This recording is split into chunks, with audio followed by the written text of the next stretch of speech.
발솜입니다. 우리의 캐대헌이 또 다른 역사적 기록을 갈아치웠습니다. 미국 뉴욕을 기반으로 하는 영향력 높은 음악 문화 전문 매체 더 페이더는 K-팝 데몬헌터스의 가상의 걸그룹 헌트릭스가 전설적인 미국 여성 그룹 데스티니스 차일드의 기록을 깼다는 것이었는데요.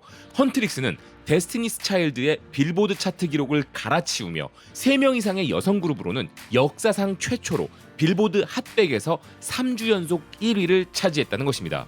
무려 비욘세가 리드 보컬이었던 그 유명한 데스티니스 차일드도 빌보드 핫백 차트에서 2주 연속 1위가 최고 기록이었던 것인데요. 기사는 미국 최고의 여성 걸그룹 팝 아티스트들을 제치고 애니메이션 속 가상의 걸그룹이 역사적인 기록을 세운 것은 단순한 히트가 아니라 역사에 이름을 남긴 것이라 평가했습니다. 또한 포브스는 헌트릭스의 OST 골든이 라디오송 차트에도 42위로 데뷔하였음을 주목했습니다. 누군가는 42위라는 숫자가 뭐 그렇게 대단한 것이냐고 할 수 있지만 라디오송 차트는 스트리밍이나 기존 음원 순위와는 좀 의미가 다른데요. 그래서 포브스도 이 차트는 미국 라디오 방송국에서 실제 방송된 횟수를 기반으로 한 것이라면서 이는 방송국들로부터도 대중성을 인정받은 것이란 점에서 큰 의미가 있다고 평가했습니다. 게다가 이것은 가상 걸그룹 중에서는 최초로 라디오 차트에 오른 사례라는 기사는 심지어 범위를 넓혀 K-팝 걸그룹 중에서도 50-50 이후 두 번째라는 것이었는데요. 즉 헌트릭스의 골드는 K-팝이나 애니메이션의 흥행의 차원을 넘어 미국의 대중음악이 무엇인지 판단하는 미국 방송사들의 선택을 받고 있다는 것입니다.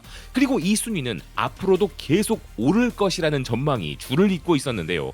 하지만 헌트릭스가 우리에게 전하는 놀라움은 이것이 전부가 아니었습니다.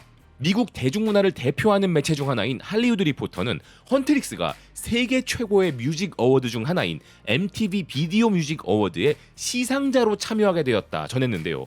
헌트릭스와 함께 참여하는 유명 인사들로는 제시카 심슨, 시에라, 드루 베리모, 페리스 힐튼 등이 있는데 헌트릭스가 이런 연예인들과 어깨를 나란히 하는 역사상 최초의 가상 걸그룹이라는 점에서 큰 주목을 받고 있는 것입니다. 그러니 헌트릭스는 이제 가상의 애니메이션 그룹이 아니라 글로벌 음악 산업 내에 존재하는 실체로 받아들여지고 있다는 것인데요. 그도 그럴 만한 것이 매진 사례로 이어졌던 K-팝 데몬헌터스의 싱어롱 버전 극장 상영은 넷플릭스가 아닌 극장 체인들의 요청으로 연장 상영이 이루어질 예정이며 K-팝 데몬헌터스가 아직도 세계 1위를 찍고 있는 현 시점에서 극장판 싱어롱 버전까지 동시에 탑10에 진입하는 미친 현상이 벌어지고 있기 때문입니다. 한편 라이센싱과 브랜딩 전문 매체인 영국의 브랜드 언탭트는 캐대헌 테마파크가 삼성과 손잡고 등장했다는 점도 크게 주목했는데요. 삼성이 스마트폰을 시작으로 캐대헌 프로젝트에 발동을 걸더니 이제는 에버랜드의 테마파크까지 이어서 가고 있는 것입니다. 물론 이 분야에서 독보적인 디즈니랜드에 비할 수는 없겠지만 안 그래도 요즘 전 세계인들의 방문이 끊이지 않는 에버랜드이기에 폭발적 인기를 누리지 않을까 하는데요. 그런데 야후 UK가 전하는 것처럼 캐대헌의 진정한 파워는 부모들이 먼저 아이들에게 보자고 하는 영화라는 것을 감안한다면 에버랜드도 전 세계의 가족들을 맞이할 제대로 된 준비가 필요하지 않을까 합니다. 이렇게 캐대헌은 가상과 현실의 영역을 파괴하고 있다는 평가를 받으며 스트리밍 시대의 가장 상징적인 작품이 되어가고 있는 상황인데요. 그런데 지금 이 현상에 대해 아주 흥미로운 분석을 내놓은 매체가 있었습니다. 이탈리아 토리노 기반의 유력 일간지 라스탐파는 캐대헌의 흥행 비결은 교묘한 한국풍 때문이란 표현을 쓴 것인데요. 미국에서 제작된 영화이지만 이게 진짜 한국에서 만든 것처럼 정말 잘 포장한 것이 흥행 비결이었다는 것입니다.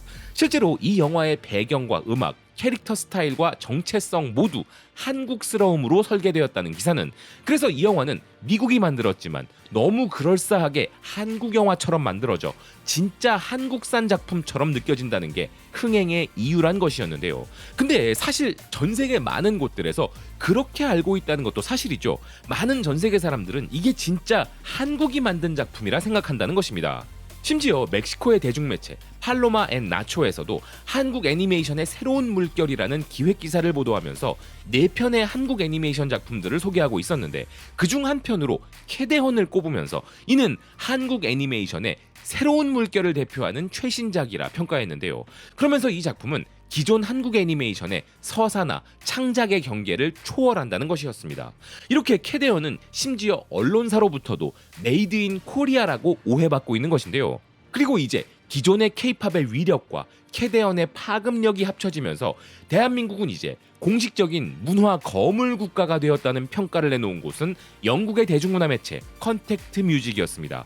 기사는 이제 한국 문화가 도저히 막을 수 없는 세계적 현상으로 변모하여 비단 K-팝에만 국한되지 않고 있으며 한류라는 이름은 그 의미 그대로 쓰나미처럼 거침없는 기세를 타고 전 세계로 번지고 있고, 그 중에는 최근 넷플릭스의 역대 최고 성공작 캐데헌도 있다는 것이었는데요. 그리고 이 작품은 본격적인 대중문화 거물 국가로서의 한국의 위치를 더욱 굳건하게 만들었다고 평가했습니다. 그런데도 여전히 한국 문화의 힘은 여기서 끝나지 않고 있다는 기사는 한류는 한국 음식과 한국의 라이프 스타일로 확장되고 있기에 지금의 현상은 문화 혁명이라고 부를 만하다는 것이었는데요. 참 인상적인 표현들이 많이 나온 기사입니다. 이렇게 문화적 거물, 문화 혁명에 가깝다는 이야기들이 등장하게 만든 것이 바로 캐데언의 어마어마한 위력인 것인데요. 그렇지만 이런 현상에 대해 이미 한국으로부터 문화적 영향을 받고 있던 국가들의 매체들은 한류가 대단한 걸 이제 알았냐는 식의 뉘앙스가 담긴 기사를 전하고 있었습니다. 싱가포르를 대표하는 매체 더 스트레이트 타임즈는 캐데언의 넷플릭스 1위와 미국 박스오피스 1위는 전혀 놀랄 일이 아니라는 것이었는데요. 그러면서 캐데언은 그저 한국의 소프트 파워가 어떻게 세계적 트렌드를 형성하는지를 보여주는 가장 최근의 한 사례에 불과하다는 것이었습니다. 뭐야, 왜 놀라는 거야? 한국은 늘 그래왔는데. 라면서 한류가 스케일만 커졌을 뿐 그 위대함은 그대로라는 것이죠. 이에 동조하는 매체는 스페인의 대표 일간지 라반구아르디아였는데요. 기사는 한국 문화는 수년간 서구 사회 전반에 걸쳐 확장되어 왔고 20년에 가까운 기간 동안 서서히 유행되기 시작해왔는데 서구는 이제야 그것을 깨닫고 있을 뿐이라면서 한국은 문화를 기반으로 한 소프트 파워를 활용하여 아시아에서부터 남미와 북미 그리고 마침내 유럽에 이르기까지 전 세계 관객을 사로잡는 현상을 만들어냈다고 이야기했습니다. 이 매체의 평가처럼 한류의 위대함을 뒤늦게 깨달은 뉴욕타임즈의 문화평론가 마야 필립스는 이번 싱어롱 이벤트에 참여하고 난 이후에도 67번이나 이 영화를 다시 봤다면서 이 작품은 K-팝 팬덤 경험 자체를 중심에 둔 작품이라 강조하고 있었는데요. 팬들이 행복해야 혼문도 커진다는 이 영화 속 원리를 통해서도 알 수 있듯이 팬들의 존재는 이 영화의 서사적 동력이라는 필자는 실제로도 이 영화의 팬들은 단순 소비자가 아니라 이 콘텐츠의 중요한 일부분이란 것이 드러나고 있다면서 캐데언의 팬들은 원래 K-팝 팬들이 하던 대로 가사와 대사를 외우고 코스프레를 하고 휴대폰으로 관련 콘텐츠를 만들어내고 공유하며 살아 움직이는 문화 운동을 일으키고 있다는 것이었습니다. 결국 K-팝을 오랜 세월 동안 사랑해왔던 K-팝 팬덤의 문화를 캐데언의 팬들이 그대로 복붙하고 있다는 것이죠.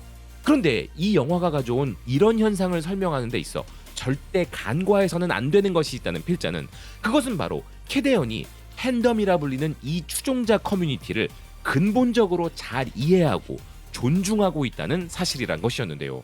그 덕분에 영화 속 장치인 혼문의 결계는 현실로 이어져 이 영화의 실제 팬들에 의해 강력하게 완성되고 있다는 것이었습니다. 일부 매니아들만 즐겨 듣던 K-팝을 옹호해주며 자발적 홍보까지 해주면서 K-팝이 글로벌 음악 장르로 성장하는 데 있어 큰 공을 세운 전 세계의 K-팝 팬들, 그들은 아마도 이런 날이 올 것이라는 선견지명을 가지고 있었던 것이 아닐까 하는데요. 지금의 K-팝의 위상과 한국 문화의 가치를 미리 감지하고 이렇게 전 세계적으로 인정받는 날이 오도록 함께 노력해준 사람들이 바로 그들인 것입니다. 그 수고로운 가사 번역과 각종 콘텐츠 번역을 자발적으로 해가면서 자신들이 사랑하는 한국의 아티스트들을 전 세계에 홍보해 주었던 그들의 그런 헌신 덕분에 오늘날 K-팝은 세계적인 팝 장르가 된 것이죠. 그래서 캐데언은 한때 K-팝을 좋아한다는 이유로 놀림받고 따돌림 당하던 전 세계 K-팝 팬들에게 그들은 결코 소수의 매니아층이 아니라 전 세계적 트렌드를 가장 먼저 알아챈 선구자들이었다고 찬사를 보내주고 있다는 생각입니다. 시청해주셔서 고맙습니다. 또 뵙겠습니다.